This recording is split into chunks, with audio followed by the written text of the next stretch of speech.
एक जंगल में एक कौवा रहता था। वो कौवा बहुत बुद्धिमान था।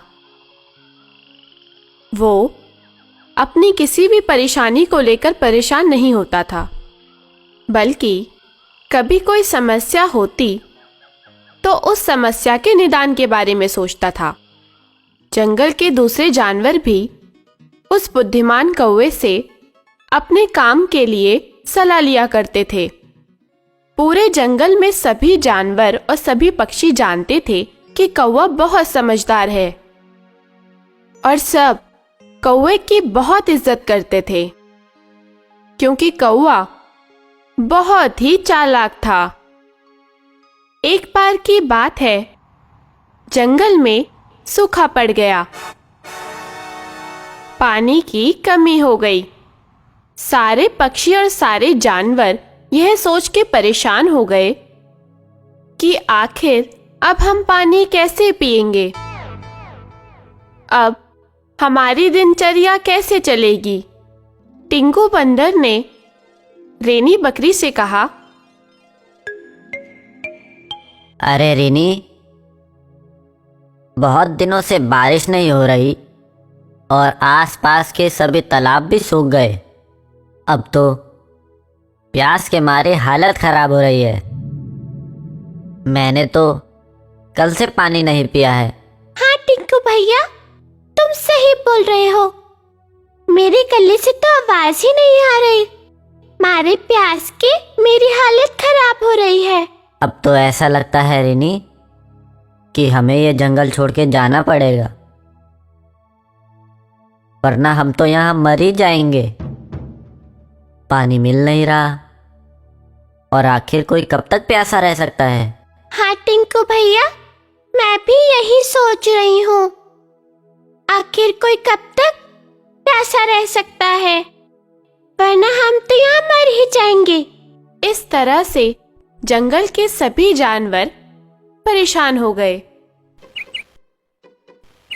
बात भी सही थी, आखिर कोई प्यासा कब तक रह सकता है भला। सारे जानवर एक एक करके जंगल छोड़कर जाने लगे।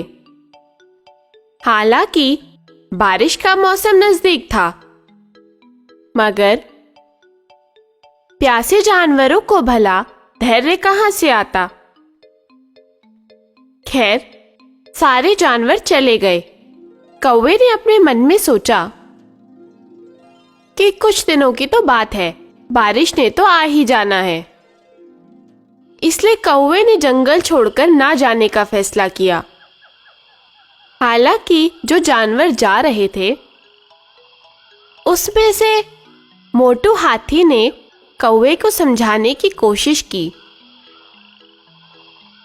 अरे कौवा भाई, हम सभी इस जंगल को छोड़ के जा रहे हैं। यहाँ पानी की किल्लत हो गई है। तुम भी हमारे साथ चलो, वरना यहाँ पर प्यासे मरना पड़ेगा। मोटू भाई, मुझे विश्वास है कि बारिश का मौसम जल्दी शुरू होगा और यहाँ फिर से पानी पानी होगा।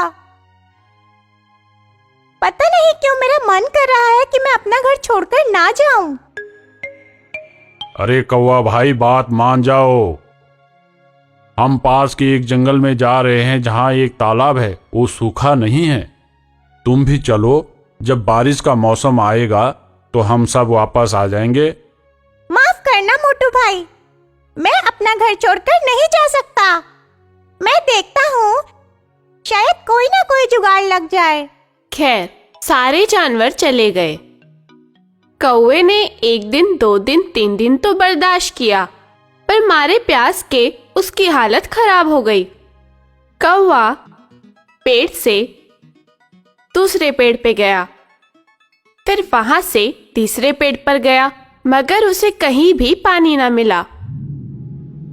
कौवे की तो प्यास के मारे हालत खराब हो रही थी। कौवे के शरीर में अब इतनी ताकत भी नहीं रही थी कि वो उड़ सके,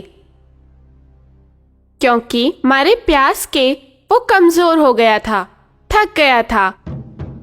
कौवे की नजर अचानक एक घड़े पर पड़ी। कौवा उड़कर उस घड़े पर जा बैठा।